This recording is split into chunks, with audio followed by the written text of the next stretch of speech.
Halloween forever.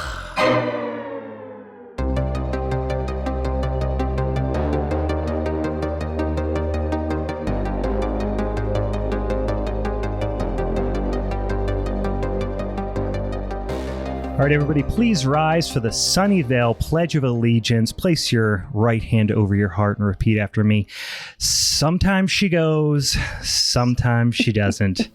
That's just the way she goes. Welcome, boys and ghouls, to another episode of Halloween is Forever. We got another motherfucking Minisode on the docket for you today. How is everyone doing? I am Brian. I'm Meg. I'm Steve. How you guys doing today? Doing good? Oh, living large, bro. Oh, yeah. We watch a little Netflix horror, puts you in an upbeat mood. Referencing, I think, this is going to go down in history. I assume someday they'll write about this in the history books. That was our first ever Trailer Park Boys reference on the podcast. I assume first of many. I can't believe we haven't already. Did you guys, as we're watching, spoiler alert, we're going to talking about Fear Street, the Netflix horror trilogy. I don't know, series of films that are being released week over week here in July of 2021. We're just going to talk about the first two ones here, but one of the kind of rival towns is Sunnyvale. Did anybody else immediately think of Trailer Park Boys every fucking time you heard Sunnyvale? Honestly, it didn't hit me till just now. Really? But yeah. I couldn't stop hearing it every single time. I just thought, well, welcome to Sunnyvale every single time. But I was a bit too distracted by Shady Side, because then you start thinking about how they talk about Shady Side and then knowing the Pittsburgh Shady Side. We have a neighborhood. And I'm no, they talk about Shady Side people like they're trash. And I'm like, oh, wait, no, I guess they're right. Yeah, it's a complete reverse of what we know. Because the Shady Side people are trash and the Sunnyvale people are the upper echelon. Yeah, and in Pittsburgh, Shady Side's like a fairly upscale neighborhood, right? Bougie as fuck. Bougie as hell. There's like probably a Lululemon there or something like it. Oh, there's several. There is a Lululemon on every corner like their goddamn Starbucks in Shady Side. I don't know what I'm talking about. I haven't been to Shady Side in a fucking year. But in any case, we are going to talk about the first two installments of the Netflix horror trilogy, Fear Street. But before we do that, we got a few little orders of business here to discuss. The first one is, Yin's got some beerses or no? I got beerses. What's your beerses? I got appropriate beerses. Oh, yeah? But my beers is the Axeman by Surly Brewing. That is Todd the Axeman. Yeah, Todd the Axeman. I remember the first time I had that beer, it was at the brewery in Minneapolis, and that beer blew me the fuck away. That is such a good beer. I haven't had it in years, but I remember when they first started canning it. That was when I lived in Wisconsin, and I could get it at like the Woodman's up the street, and I was cranking through some 4-packs of that thing. Mm-hmm. Yeah, so this is the way I'm marrying this podcast with Hop Nation USA, because on the last episode we had David Paul Seymour, the artist for Burial, but he was going on and on about how much he loves Surly, and he loves Todd, who does all the metal guitaring and such. I think the band is Power Mad. That sounds right. Todd's at Three Floyds now. Yeah, because Power Mad did a collaboration with Three Floyds. Oh, I didn't know he was at Three. That's cool. Yeah. So yeah, this is my marrying, and then obviously Todd the Axeman is a reference to Tommy the Axeman, which we'll be talking about later in this episode. Yeah. Kink. Marry my universes. You did. My God, just a twisted web you weave, Steve. What are you drinking, Meg? Like I don't know. So, guys, I was prepared. I told you what I started drinking. Oh, okay, I'm going full summer mode. We're talking about summer camp in at least half of this episode, so I am starting off with a truly original lemonade because you know what? I need my boozy lemonade. But I did grab from the stockpile. It's called Ice Cream Paint Job. Let me see. It's by Divine Barrel Brewing, and it's a Berliner Weiss that was brewed with tangerine, cocoa nibs, vanilla, and lactose. Ooh. Ooh. It sounds like, just like a nice, tasty ice cream treat, and I felt like it was appropriate.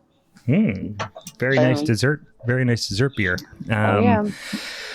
I did a similar thing as you, Meg. I finished work late and was pressed for time, trying to get ready to record here. And I just slammed me one of these here. I don't know if you've heard of it. I think it's a new beer on the streets here. It's called Miller Genuine Draft.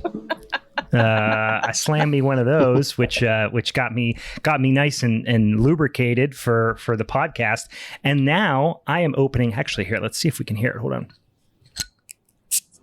I am drinking a little Vedette Extra White by Duvel. This is Duvel's wit beer. And goddamn, it's a good one. And I haven't seen it in bottles in a while. And I saw it at Vintage Estates in beautiful Boardman, Ohio. I was out that way, stopped, and they have a bunch of crazy like imports and stuff that you don't really see that often, and just an overall pretty rad selection.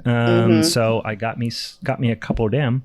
I'm so jazzed to be moving like closer to them. Holy shit! Also, shout out, their food's also delicious. Yeah, pizza. It's been a while since I've eaten there, but I do remember really liking the pizza. And man, that's a coming of age tale for me. I went to undergrad at YSU, so we lived there, man. Nice. And that was like 2 owners ago, but he was pretty cool about letting us buy beers when we were definitely not of age to buy beers. But he knew we weren't. This guy is he's retired out of the business. This was a couple owners ago, but he knew we were there because we love beer, not necessarily because we were spending $20 a 6-pack to get hammered. We had Natty Light for that. So he was cool about it and was like, that place was, not to overstate it, but instrumental in my kind of beer journey. Yeah. If there was ever a place I was to conduct a heist in the local area, that would be one. The one of the current guys that I believe he's the owner, but he was telling me about like all of the kegs they have in the back. Oh, they probably have some wild stuff in there, yeah. Oh, yeah, he's telling me they have like a keg of Avery Uncle Jacob. Oh, shit. Wow, I forgot that beer existed. You're going to get robbed. I will rob you. I have to at least, I have come to like slightly like love that area for beer. There's another really cool spot that I love going to called West Side Bowl, where it's also like the dingiest, slightly divey bowling alley venue, but they always have amazing like local craft beer on tap. But then you can also get like Jenny Cream Ale and stuff like that, which is dope. Right. But it's like such a cool vibe.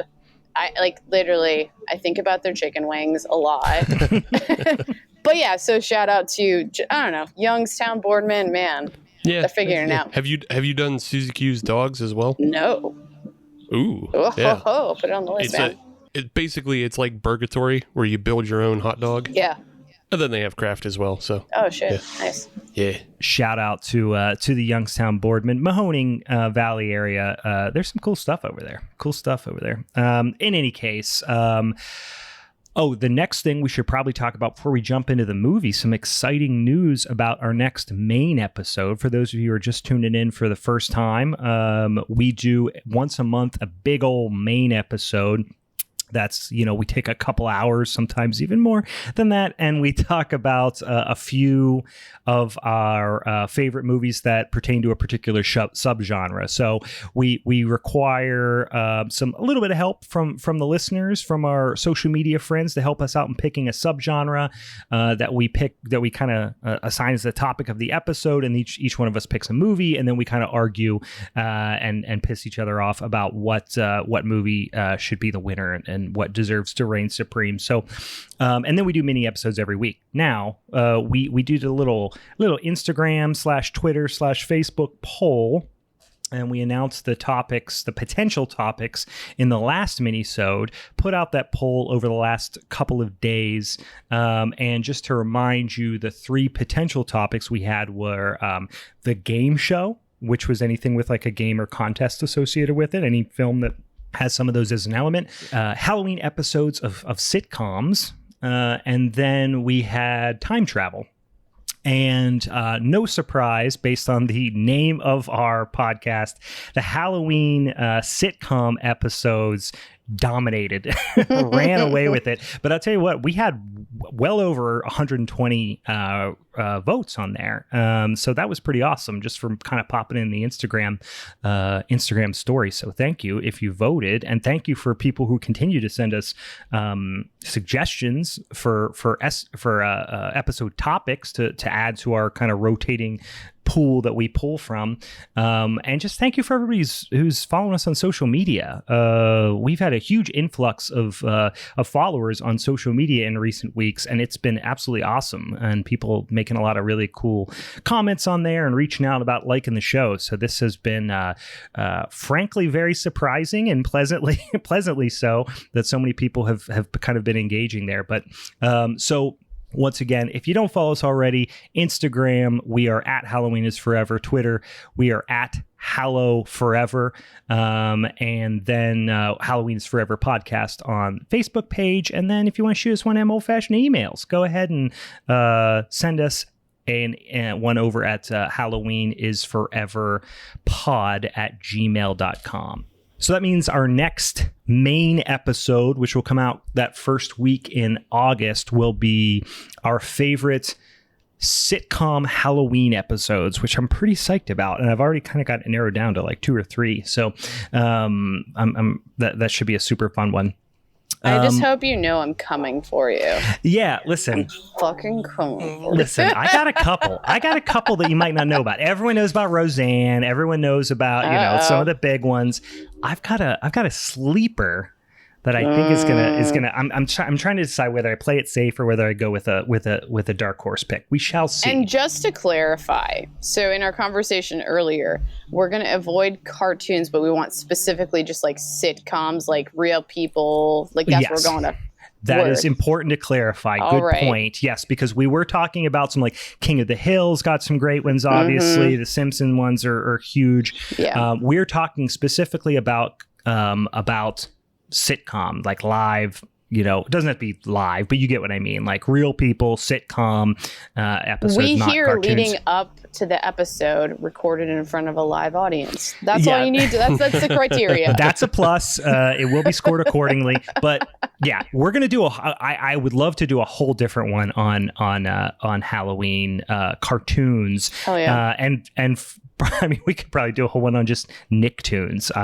Personally, that's a big. We could do a whole one on Treehouse of Horror. That's true too. Like 30 plus of those? Yeah, you're right. There could be a whole Treehouse of Horror one easily. We could do a whole fucking podcast on that probably. So, in any case, excited for that one here in a couple of weeks. But in the meantime, we are going to talk about Fear Street, the first 2 installments of that. So, Fear Street Part 1, 1994, and Fear Street Part 2, 1978. I'll do this first. I'll throw out, first of all, a spoiler alert, because we are going to spoil the shit out of these movies. So if you haven't seen them, maybe pause, go watch 2 movies back to back, and then come back and listen to us. But we are going to spoil the hell out of them. So just giving you some fair warning there. But here is a little kind of IMDb plot synopsis that I wanted to throw out there early on.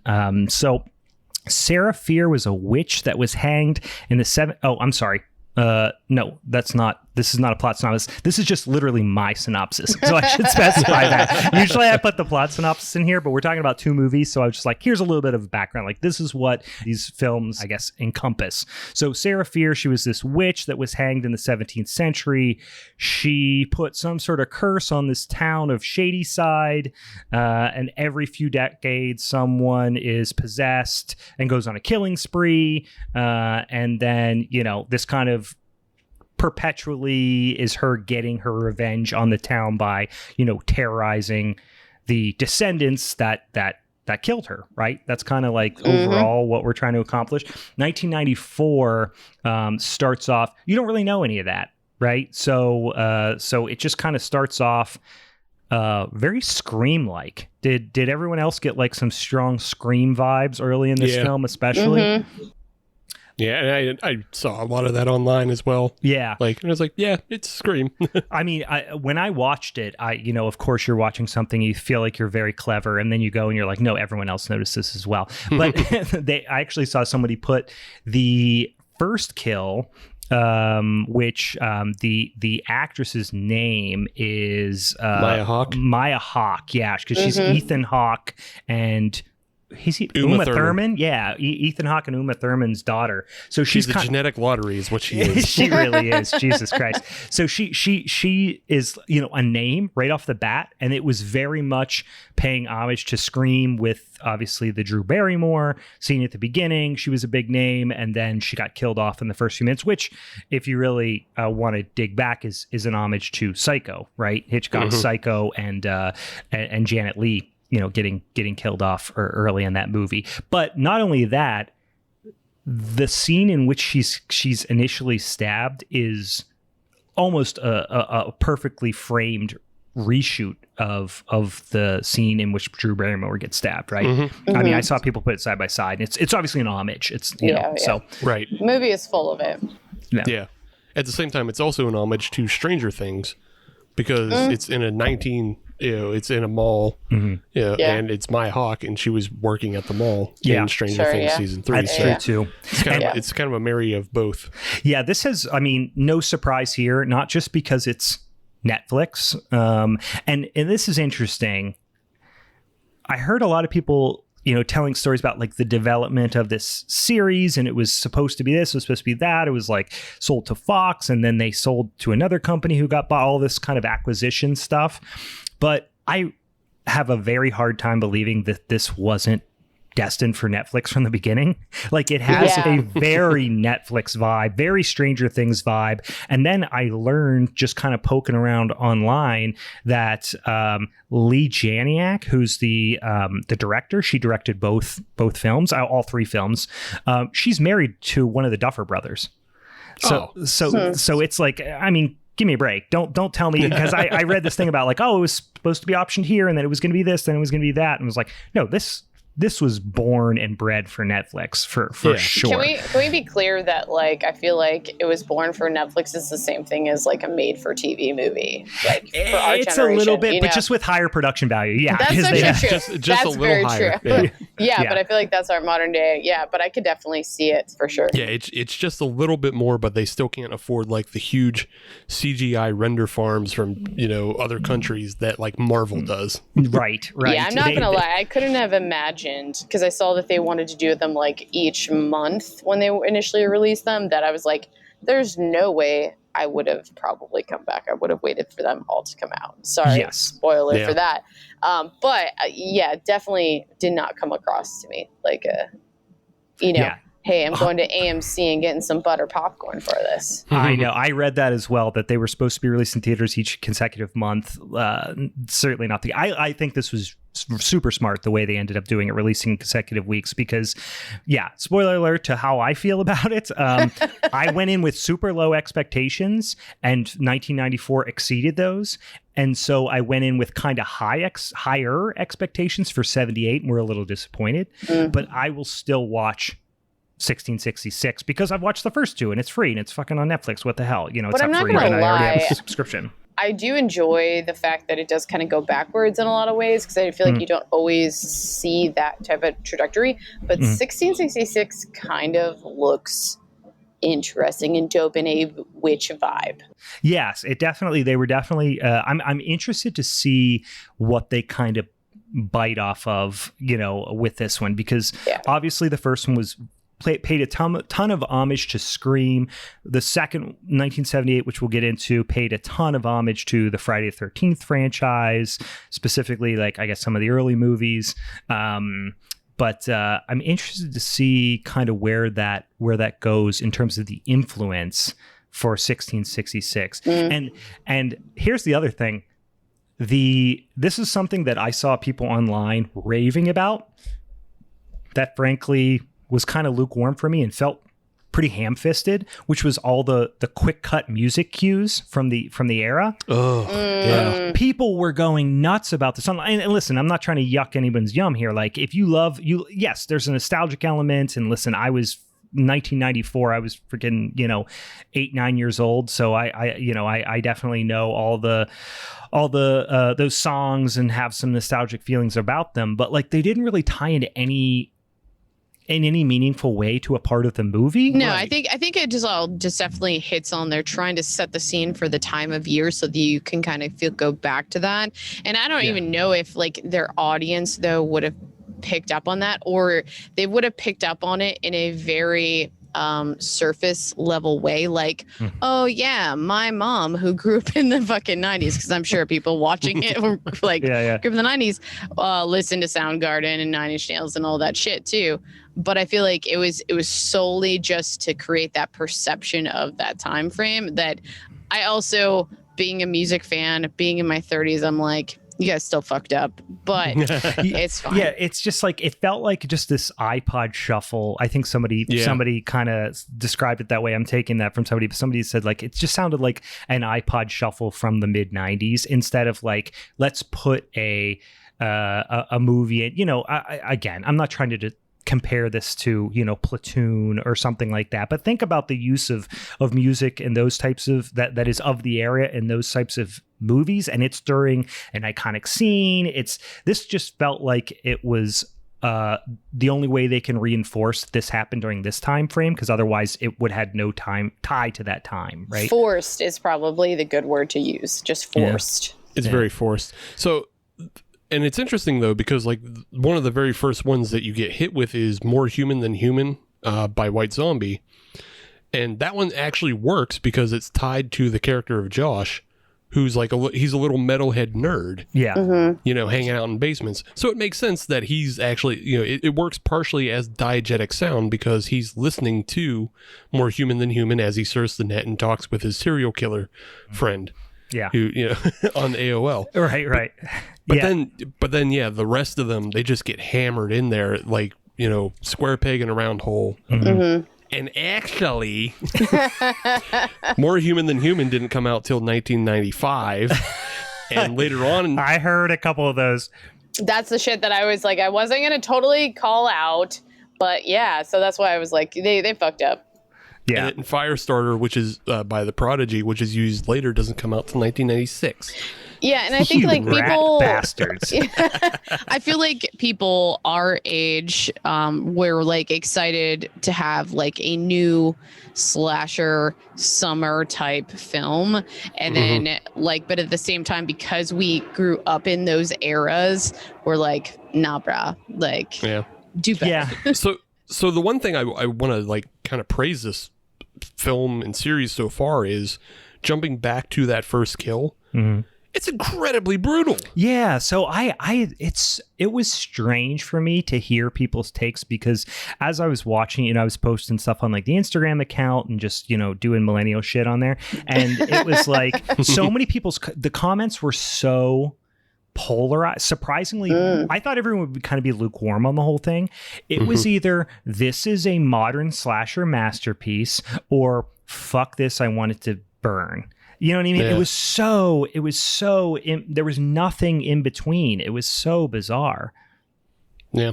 And it's funny because I feel like we're all kind of in the middle. Like, I really enjoyed like the brutality. Yeah. That surprised me. Yeah. Well, that was, and sorry, I kind of got off on my thought there, but like people were saying, oh, this is some CGI WB young teen adult bullshit, or like, wow, this is surprisingly brutal. And what I thought was, this is kind of surprisingly brutal. Like the stabs, the multiple after the initial like attack, it wasn't just like the boom, stab, you're dead. It's like, I'm gonna sit there and pound a knife into your corpse. Like, it was really, I felt fairly brutal in that way, even with, you know, a lot of kind of, you know, quick cutish CGI type of stuff. A lot of the kills, I thought they did a pretty good job of making them pretty brutal. Other ones, it did have that CGI violence where it felt like there's no resistance, like there's someone just like sliding a knife into butter or something. Right.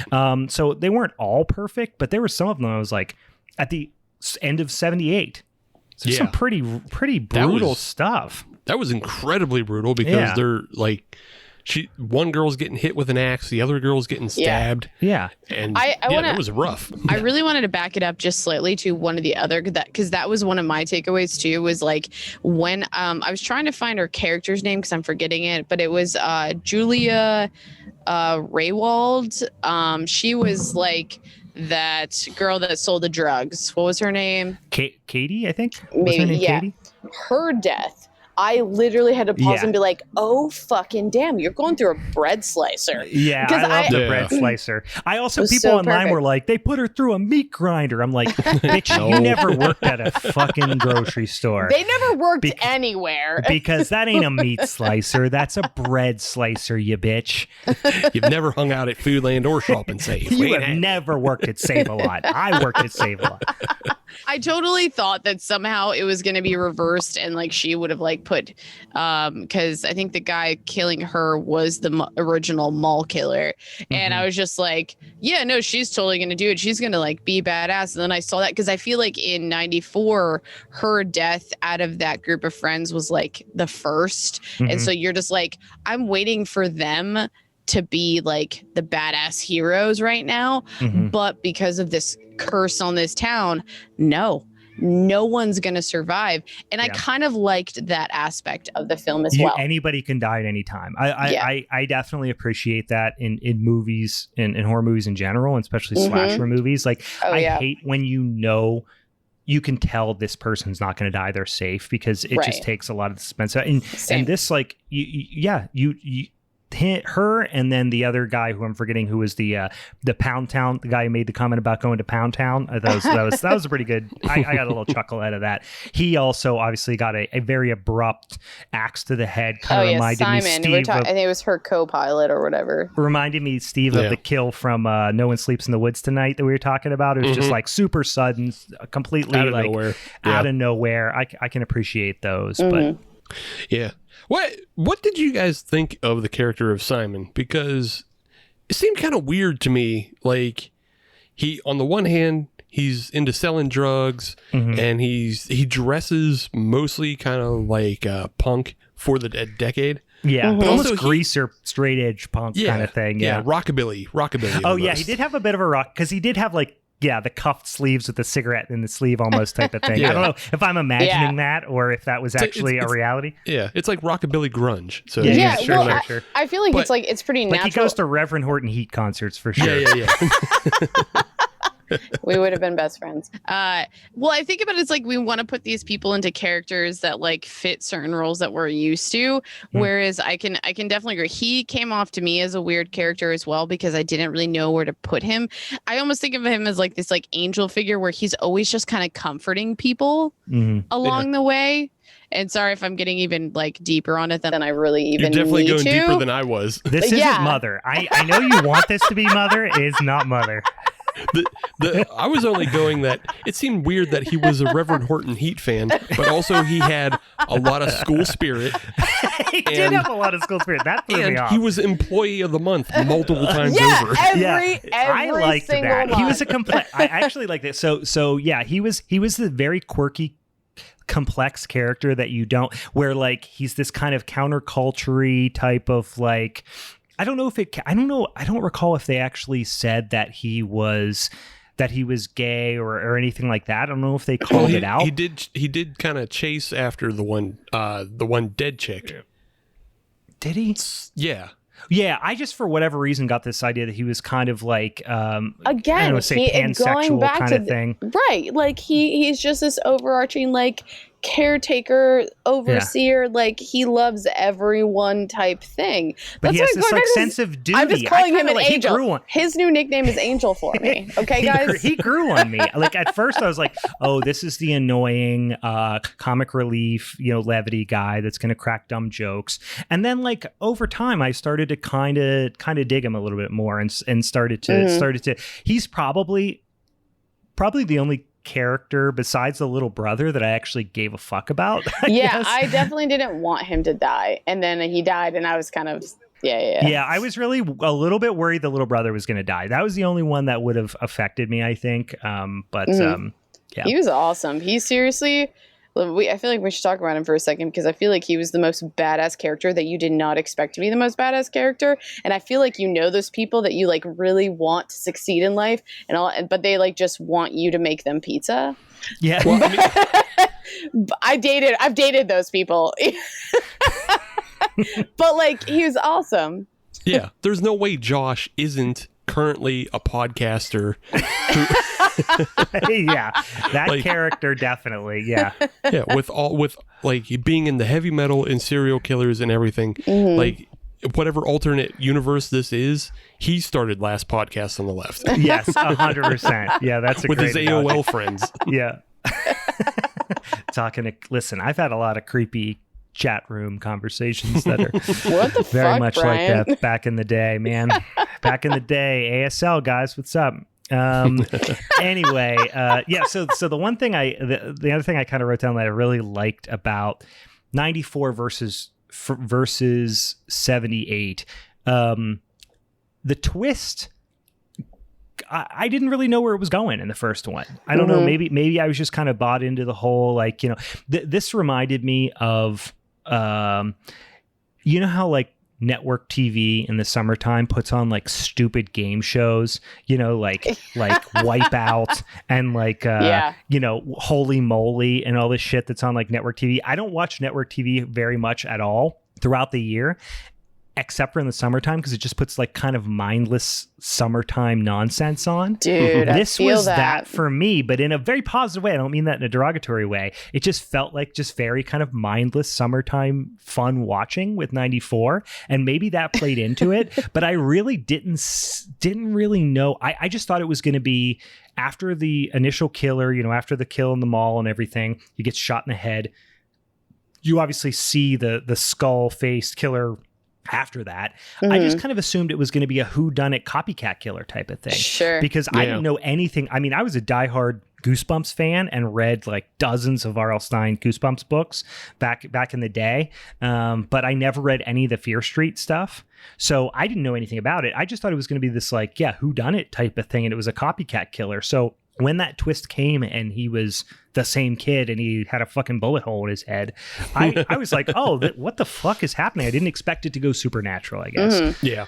Whereas in 78, the big twist was Gillian Jacobs' character was Ziggy instead of the sister, which they were set up. Like, that was incredibly predictable in my mind. Yeah, I wasn't surprised by that at all. No, I was almost like, everyone was like, I didn't see that coming. Or I did, again, polarizing. It's the nature of fucking the internet and social media. But like, I was almost like, how did you not see that coming? They were laying it in so hard. One person's the main character, one person's not the main character. Obviously, she's the fucking main character. The girl from Stranger Things. I forget her name, the redheaded actress from Stranger Things. But. Also, so we've gone through this before on previous episodes, but Timothy Oliphant is your future husband, Brian. Yeah, I mean, God willing. Yeah, if all goes to plan. But Gillian Jacobs, and I have a plan. Don't think I don't have a fucking plan. Don't insinuate that I don't have a fucking plan. Are you going to hit on him in the bath stall and ask him about his dick? Don't worry about my plan, Meg. Don't spoil my plan. I'm on the more podcast, so concerned about the dick. Don't warn him. Don't warn him. I want it to be a surprise. Don't warn Tim. Yeah.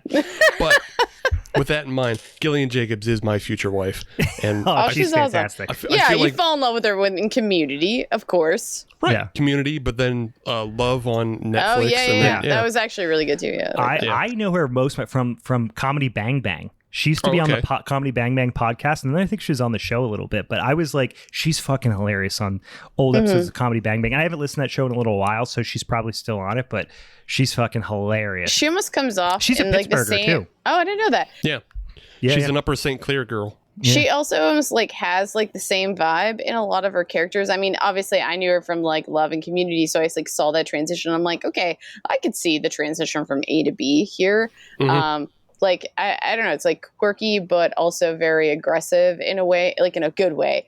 And I'm like into it. But I guess that's also why I wasn't surprised by the twist of Ziggy, being Gillian Jacobs because she acts very similar to the way kind of Gillian Jacobs does. You would expect it to be her, if you know who that is. I was a little bit like, please don't let this Gillian Jacobs character, which we still don't really know anything about, right? She just bookended the 78 episode. You don't really know much about her. But I was like, please don't let her be Winona Ryder's character from Stranger Things. Because she... I love Winona Ryder. She ruined Stranger Things for me in a lot of ways. Like, I really couldn't stand her character in Stranger Things. You know, for whatever reason, crucify me if you must, but she drove me fucking nuts as a character in that movie. Or, I mean, in that series. I don't know. I get what you're probably saying is, like, the characters like that are, like, on edge and have, like, their quirks. They tend to follow their quirks more than like actual logic, and it gets annoying. and that's fine. Like, I get it. Hey, it's movie logic. I'm not trying to make it real to life or whatever, but I just feel like whenever I think of, do you ever see that meme of Winona Ryder on stage receiving an award, and she's doing that like puzzled face? That puzzled face where she's like twisting her head from side to side. I feel like in Stranger Things that was also her acting style. Like, it was just like, huh, what? I'm scared, I'm mad, I'm this. And she was just like this like ball of emotion, which I get it. If I was in that situation, I'm sure I would be. It just seemed so, I don't know. It just seemed at odds with the rest of the film. We're not talking about Stranger Things, guys. Stop making me talk about Stranger Things. Season 4 is coming back. We'll have plenty of time. Okay, I'll bring it back because I haven't shared this. I know we should probably talked about it in text, but I was like, for this whole series so far, I've like the origin story of it. I like the idea of what's going on. I just like kept on getting distracted by how much I didn't like the acting, and just how kind of corny at times it became. And I'm just like, this is a really, like, if a different, maybe even if it was a different director, or maybe if they didn't try to bring so many R.L. Stine roots to it, but like, hey, let's adapt this for that 40-year-old who probably actually originally read it, but like make it more modern. I could have totally seen this going a different way. But that's besides the fact that, there were some really cool, like, brutal murders in it. So I still want to give it credit for that. There was some confusion there, and I think you hit on an important point that like makes it a little bit disjointed. I think there's some other things I liked about, things I didn't. Overall, pretty lukewarm. But like, the one thing I think is they definitely leaned into the young adult imagery, storyline, melodrama, all that sort of thing. So they very much stayed true to the young adult mentality that you would be looking for something that was based on Fear Street, which is essentially like, this could be a PG-13 movie, except for there's some violent kills, which add some stakes and some kind of intensity to the film. But if that's what you're going for, and that's the audience you're going for, why worry so much about keeping it so close to the books that your target audience clearly didn't read? Right. You know what I mean? Yeah. So, I don't know. But at the same time, if this does convert, because I clearly can see that, like, it's totally hitting that young audience. Like, it's the people who probably don't watch a lot of horror movies, but they hear all their friends talking about it. Yeah, Netflix horror. That's what Netflix horror is, pretty much. Yeah. Right. So, like, I'm super down for the idea that maybe that's the gateway drug of choice for horror. That'd be fucand awesome. To get them into... You could do worse, right? Yeah. For sure. I guess that's my hope for the kids, guys.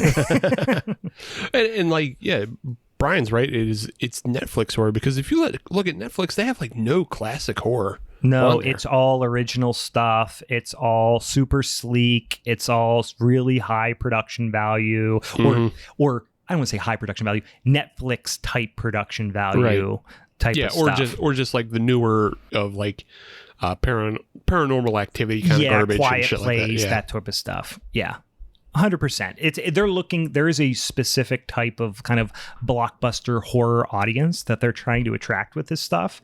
And again, you got to keep in mind what the audience they're for what they were trying to accomplish. I think they did a pretty good job.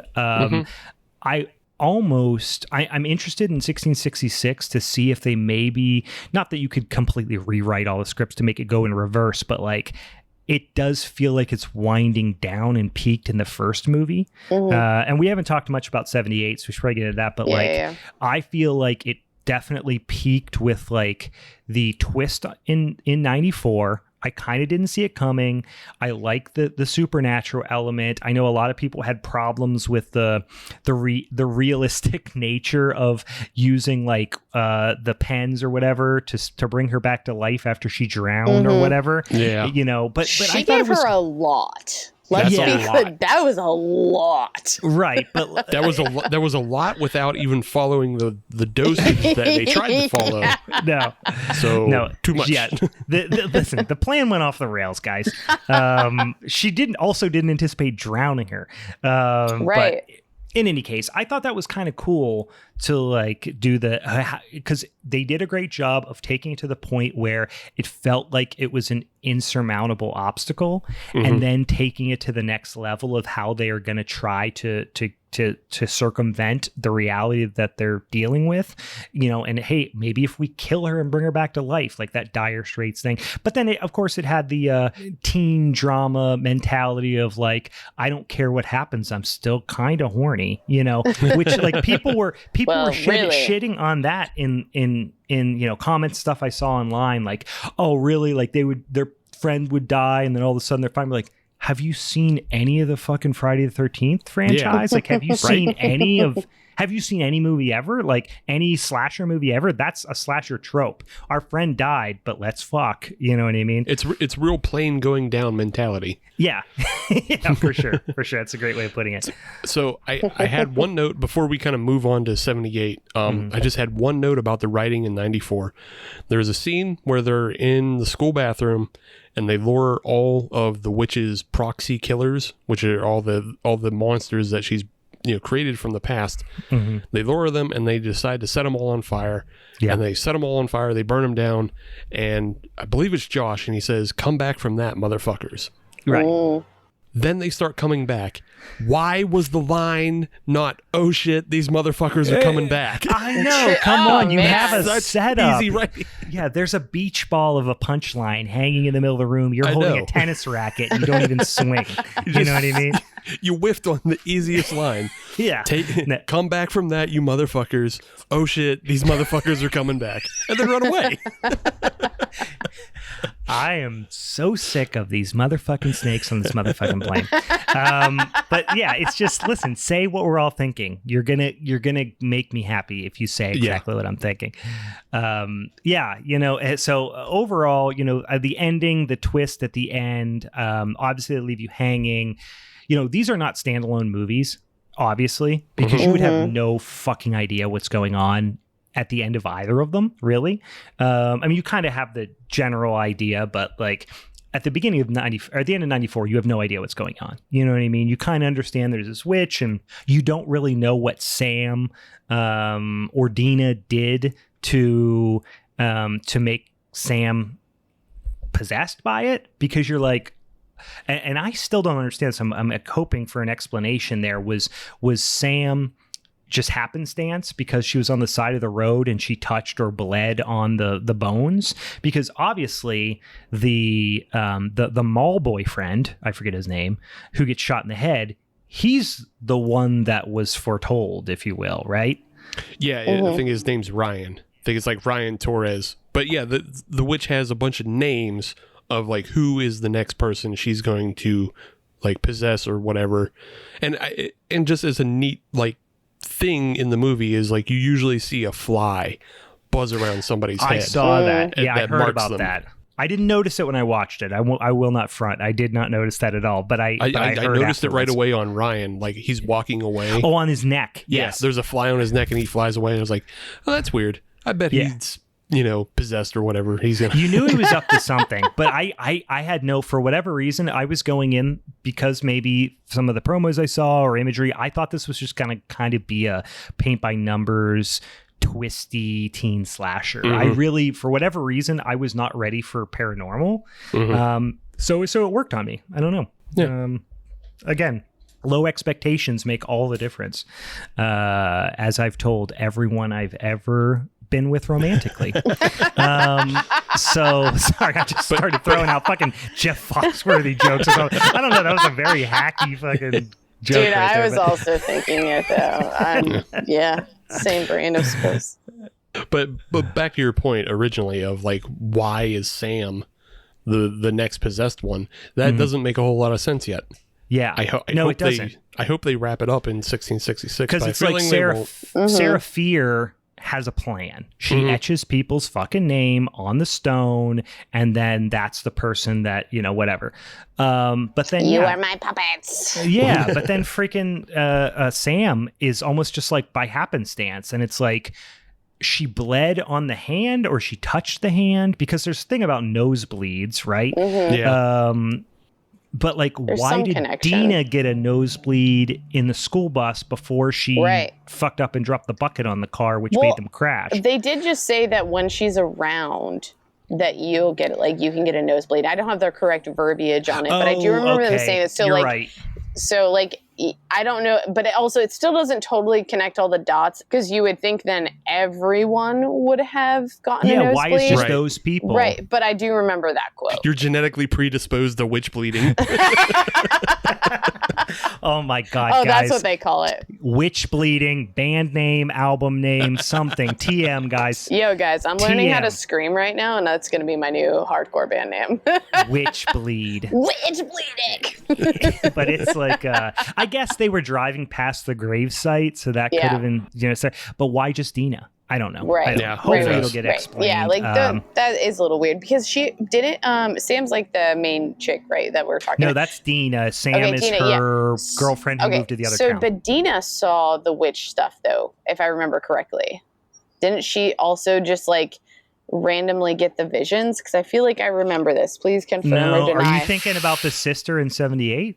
No. Dina got the visions at the end of 78. Yeah, yes, that's what I thought. Because she came in contact with Sam. Yeah, because and she bled on the hand. Oh, she bled on the hand. That's right. All right, cool. I forgot. I wasn't crazy.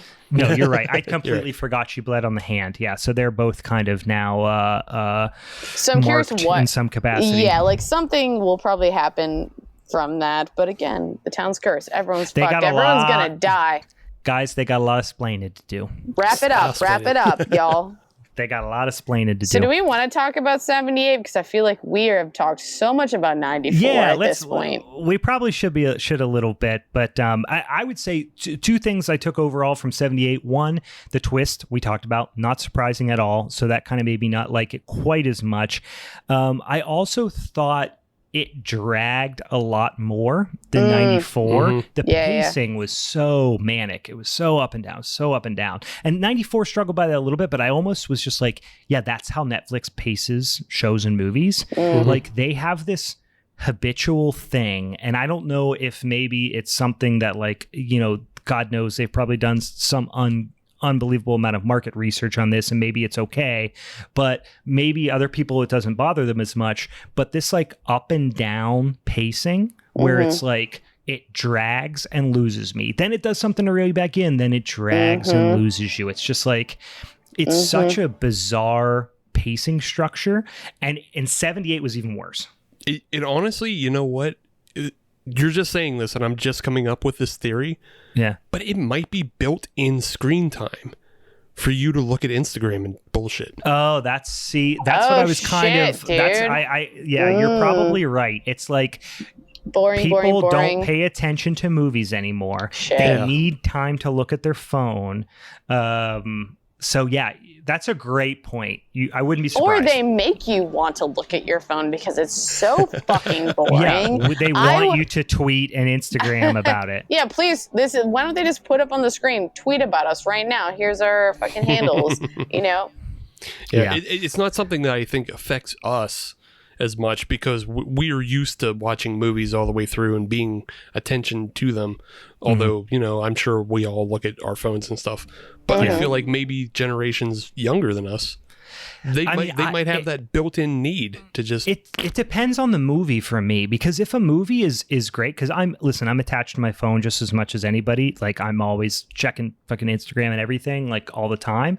But if I am sucked into a movie, like last night I watched Alligator. Bad example, but I was really into Alligator. I hadn't watched in a long time. It was hitting me perfect. And I'm watching Alligator, and I swear I didn't look at my phone the whole time. I was in it. But during especially 78, I was on my phone constantly. I mean, I was taking notes obviously for the show and stuff, but it was just like, I'll give you an example. Towards the end, when the sister, who you think is Gillian Jacobs' character, but you turn out it's not, is in the pit of, if you will, or what was more like a cave that ended up, going up through the outhouse or the latrine there or whatever.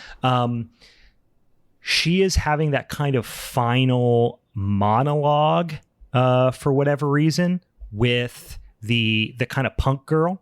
You know what I'm talking about? That just slowed things to an absolute fucking screeching stop for me. I don't know. Was that the case with you? I just like, that's a great example of just like, that character was cool, like, the punk or whatever. She was kind of like the badass or whatever, and she ended up redeeming herself in some way, but she ultimately ended up just kind of getting killed unceremoniously. I feel like the thing with like her character and like their whole situation that also I felt like was a bit pointless was that what was it, like you have like three options or something, like you have three questions to ask, and I was just like, they never ever brought it back, I felt like, to what it meant, and it felt like just like a kind of like a pointless thing for them to include, because you know what, she's a punk rock chick, she just tell her to go fuck off, in my opinion, but as well, like, why did it take the sister, now we know as Ziggy,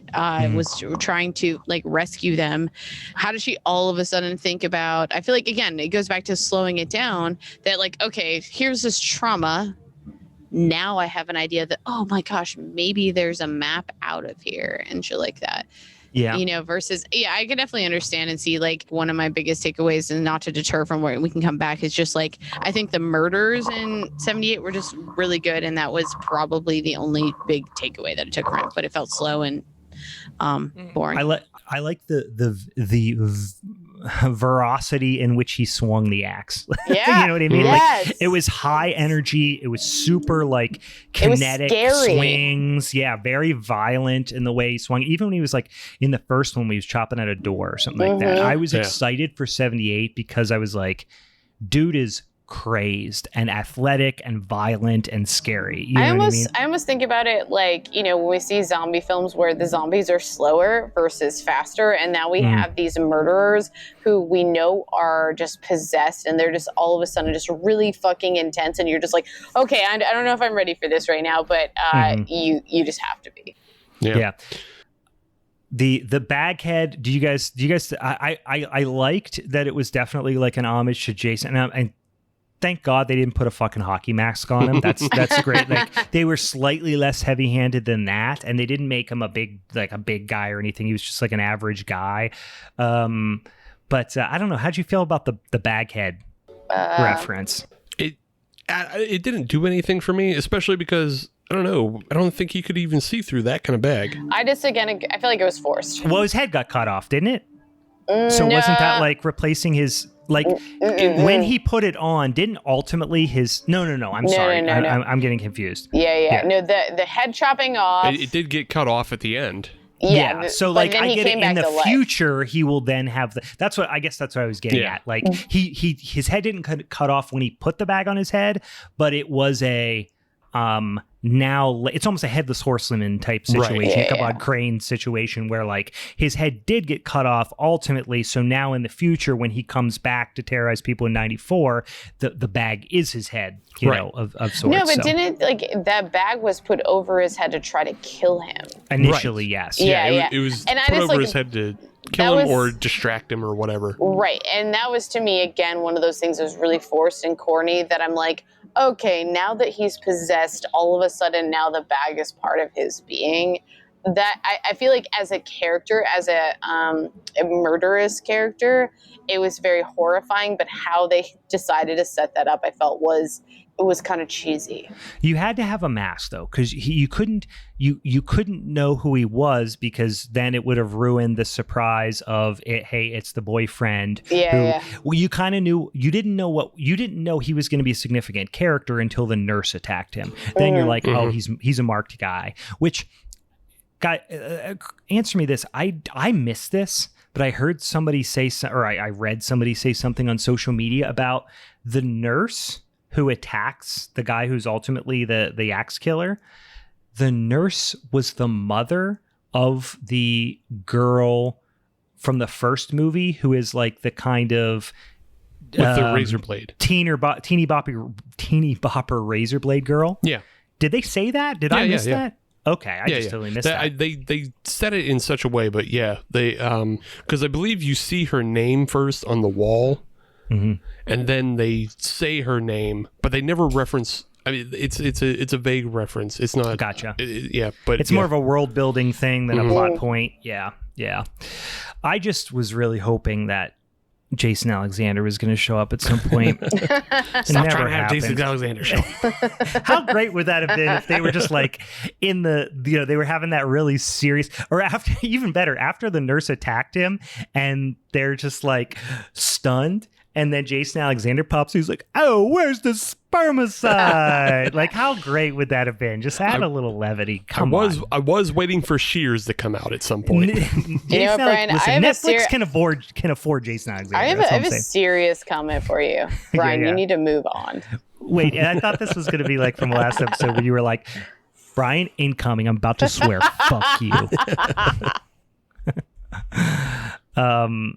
So hey, here's one other thing. And before we kind of get towards wrapping it up here, but so in the first movie, it is very much established that the killers go after, the marked person, if you will, so much so that they actually put some of Sam's blood like on their shirts or whatever, when they're in the grocery store. So, and even like the one, I forget which character it is, doesn't have the blood on them, Sam's blood on them.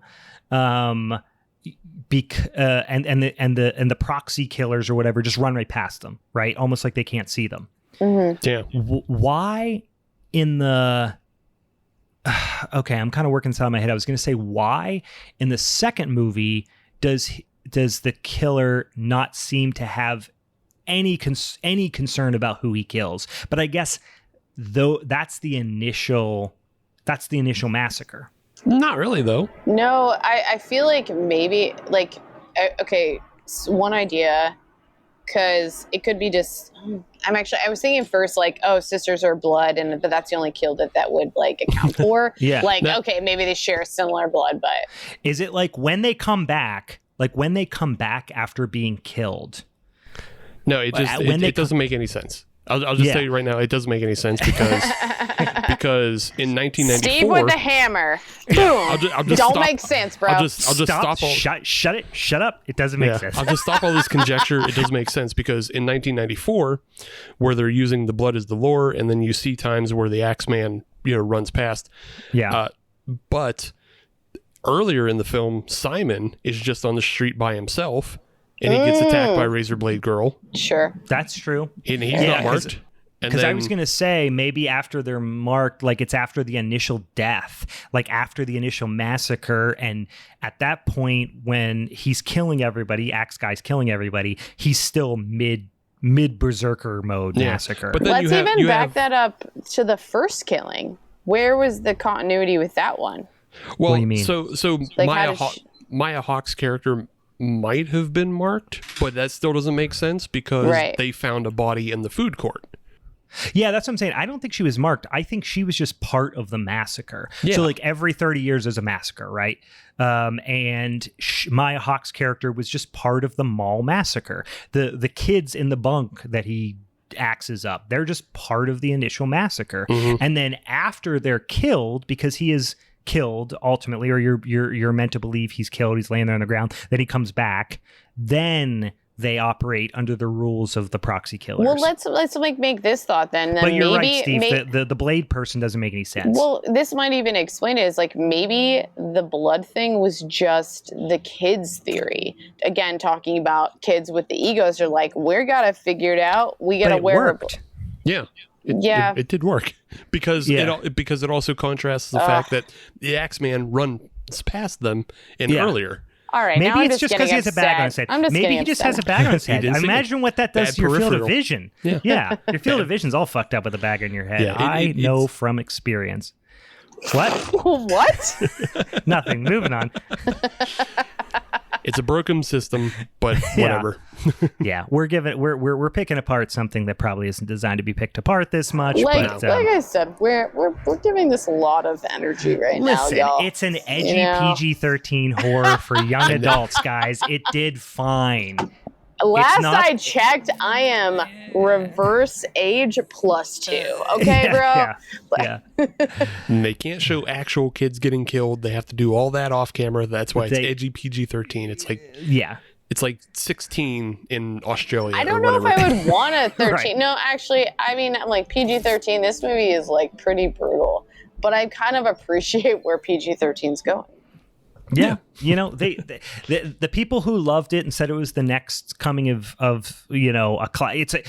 literally heard someone say it's the best slasher movie they've seen in 30 years. And I said, you're dumb and don't watch enough movies. And then to people who say it's the worst piece of shit that ever existed, it's listen, know your audience. And this movie obviously knows its audience. So what it sounds like we've landed on is it's fine. Yeah. It's fine. It's fine. I'm fine. glad Watch we it. It's spent fine. an hour It's talking fine. on it. It's fine. It's okay. Hey, that it's should be better the name of the that- episode, Steve. It's not Fear Street, Minisode. It's fine. It's fine. Look, it's fine. The Calm people down. needed to know More Human Than Human came out in 1995 and Firestarter Years from 96. If there's one thing we can communicate, it's that those are the wrong years. Here's the other thing I was really hoping for, and it didn't happen, was Firestarter, there was White Zombie, there was all this stuff in there. I was just waiting for like a little at the end credits hit. How bizarre. Oh my God. Just some OMC. I feel like that would have been a great opening song. Honestly, would have been a great opening song. Or some Sugar Ray, something a little softer, guys. Stop being so aggro. Hey. I still, at this point, my bar is uninvited, and this one surpassed it. So again, Brian, I'm going to swear, fuck you still. I'm still and angry once again, fuck you. Any final thoughts on Fear Street 1994 and 1978? Before we part ways. I don't know. It's fun, watch it, but don't have high expectations. Yeah. Yes. 94, low expectations. Liked it. 78, fine. Slightly higher expectations. Wasn't crazy. I really hope for this like super Norwegian black metal brutality to 1666, and I'm putting that in my brain right now. So if it doesn't have witch vibes, then I'm fucking done. I think you're overselling it for I you. hate to say you're probably going to be disappointed. Yeah. Guys, stop ruining my life. It's not going to be Hagazusa, no matter how much you want it to be. It's not going to be. It's not going to be the Witch.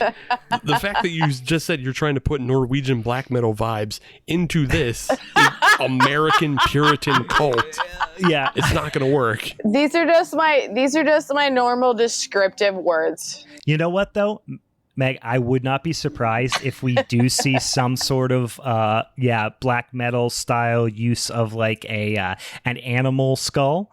Because that just feels like a direction they would go to make it edgy PG-13. I'll be sure to have like a skull next to me, a deer skull. I only have a deer skull. Surround yourself with your skulls. You'll get some goat skulls. But 94 and 78 I think they're both fine gateway drugs. Like like has already been said. But I'm interested in 1666 because they can't lean on the from I'm very interested to see what they do there. Are they going to put some like metal. loot shit in there? Some hot loot tracks from 1660? But you know what? If they do, and those motherfuckers are from 1668, I'm going to be furious. It'd be so good. That's what I call 1660. That's the Do you have CD. that on vinyl For by those of chance? you who are much younger than me, they had a series of CDs called "That's What I Call Music" and "That's What I Call the '90s" and I'm "That's What I pretty Call sure the it '80s." still exists. And that's the joke. And now that I'm describing the joke, it's going to be much funnier. Yes. I'm pretty sure that's how it works, yeah. I have a friend who specifically likes explaining jokes because she thinks it's funnier. That's what I call 1660. If that's not a CD, But I'm also interested because they show kind of in the preview that they bring back all the actors from the previous two sets. I'm interested to see if they go back in time or if it's just something that represents their lineage or something like that. You know what I mean? I don't know. Yeah. Maybe this will be some like Philip K. Dick thing, and then everyone will just be on different time. Everyone's existing on different planes. And, yeah. Everybody's in a different Matrix I'm bed. laughing heading because back that to was the 1666. stupidest thought I could have had, but I wanted to exist. Oh my God. Speaking of Matrix, I just heard Matrix. I immediately thought of like, if the end of this movie is just like somehow everything fades to green ones and zeros, I will be so happy and I will forever praise. But the it'll final have installment. slime. It'll have slime because they'll give that throwback to R.L. Stein. That's what it'll happen. Oh my God. If at the end there's a dog and he has the eyes like the beginning of the Goosebumps TV series and he's like woof woof woof woof woof. It actually ends like the Spawn TV series from HBO with R.L. Stein himself writing the book. And I'm pretty finishes sure the last thing. He pulls it out of the typewriter and it flies out the window and the spooky music plays. Mm-hmm. Guys, Yeah. I'm pretty sure that we are just rewriting this movie and it's way more interesting than Hey, what we Netflix. watched. Hey, Netflix. Open your eyes, you bitches. We're Listen here. to our podcast. Sponsor Hire us. I'm available. Oh, well, this was fun. I've never had so much fun chatting about two thoroughly mediocre movies. Yeah, so we'll be back at you next Monday with another episode, another minisode, and yeah, it's been a lot of fun. Once again, if you don't follow us already on the social medias, hit us up on @HalloweenIsForever on Instagram, @HallowForever on Twitter, Halloween is Forever Podcast on Facebook, or HalloweenIsForeverPod @gmail if you want to shoot one of them emails. And then, we haven't ever said this before, and a couple people did already, so thank you. But if you haven't, and you feel so inclined, if you're digging the show, like I said, we've got a big influx of listeners recently because some cool people are sharing our stuff on the interwebs. Shoot us a little, do one of them reviews.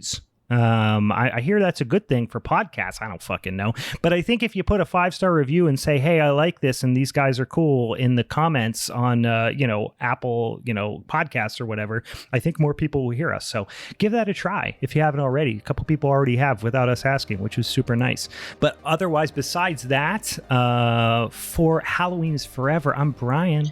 I'm Megan. I'm Steve. All right, bye.